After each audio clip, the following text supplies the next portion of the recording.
Let's get back to Dr. Mary Jean Loreche, the former chair of the National Commission on Senior Citizens. Doc, good morning. Welcome back. Good morning. Magandang umaga po. Well, finally, and thank you for joining us, Doc. No, of course, I'd like to get your reaction on this issue about yung sinasabi nila ni Congressman about yung pag-transfer ng NCSC sa DSWD.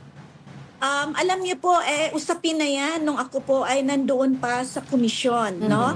And until the end of my term, yung September 17. Pero kung titingnan kasi natin ay talaga namang ang ating mga elderly population or senior citizens dapat may focus commission or agency na nakatutok lang sa kanila. Sa mga usapin na yan sa ASEAN summits na aking naatenan at nai-represent ko ang Pilipinas, ay napakaganda po sana na tayo ay may sariling komisyon para sa mga nakatatanda. You know, evidence have shown us, na data has shown us na kahit sa ibang bansa, wala pa yung ibang mga bansa na meron talagang isang ahensya nakatutok sa seniors. And so the Philippines is a leading country na tinitingala nila ngayon dahil meron nga tayong sariling NCSC purely for our senior citizens. So pareho po kayo, Doc, ng concerns ni Representative Ordanes, no, regarding na by doing this, in essence, pinapahina natin ang NCSC, and you think under DSWD po, Doc, hindi nila mabibigyan ng full 100% attention ng mga seniors? Mahirap sabihin na hindi kayang ibigay. Ang atin lang ay dahil we are an aging population and the lawmakers, you know, and the government per se, when they created NCSC in 2019 via RA 11350, recognizes already that we are a growing sector, kaming mga nakatatanda. At ito yung tatahakin nyo rin, darating din kayo dyan. So mas maganda siguro na may isang ahensya nakatutok para dito sa kanilang mga pangangailangan. Iba kasi yung merong focus kagaya lang ako, I'm a medical doctor, my specialty is pathology. So I would rather be, if I'm going to see a patient o yung pasyente ay titingin sa akin, gusto ko na yung specialista para dyan, di ba? Right. So we have geriatricians para sa ating mga nakatatanda. Programs per se, on the ground, mas maganda ang impact kapag focused yung sector na nakatingin sa kanila.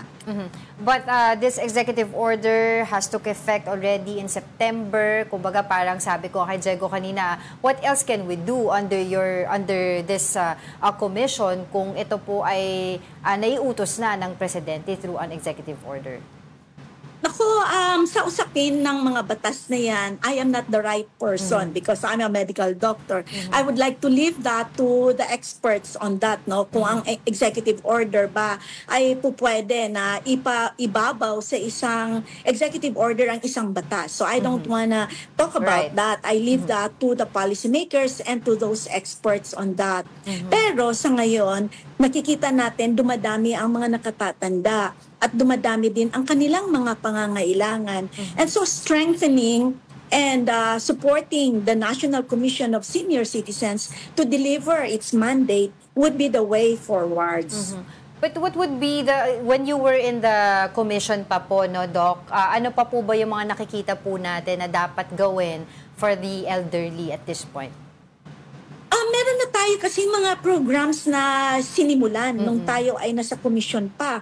Kagaya nung kanilang health and wellness, no? Nandun sa ating community-based care centers, yung tinatawag nating one-stop shop upang mai-deliver, and a whole of government, whole of nation approach. Kasama natin both the private sector, medical specialties, both national and international engagement. So collaborative kasi yon.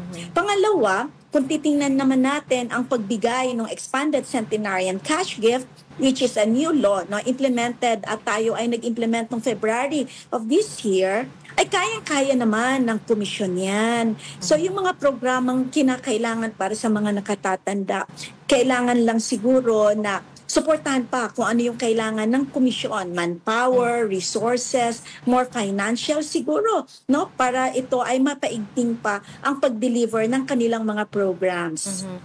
Is there a plan on your part or even o kaya po yung mga miyembro po ng NC or NCSC na magkaroon ng dialogue with the President to raise your concerns regarding the executive order? Siguro sa panibagong namamahala ngayon no sa komisyon, that should be their call. So, ayokong i-preempt sila kung ano yung kanilang gustong mangyari. Subalit ako as a private citizen now, after having been with the National Commission of Senior Citizens, I believe that would be a very good way forward upang maiparating natin sa ating Pangulo at sa mga namumuno na talaga namang paigtingin na lang natin kung ano man yung mga programa, ano yung functions no at deliverables ng komisyon. Alright, maraming salamat po sa inyong oras. That was Dr. Mary Jean Loreche, former chair of the National Commission of Senior Citizens. Mag-ingat po kayo and thank you for joining us. Maraming salamat.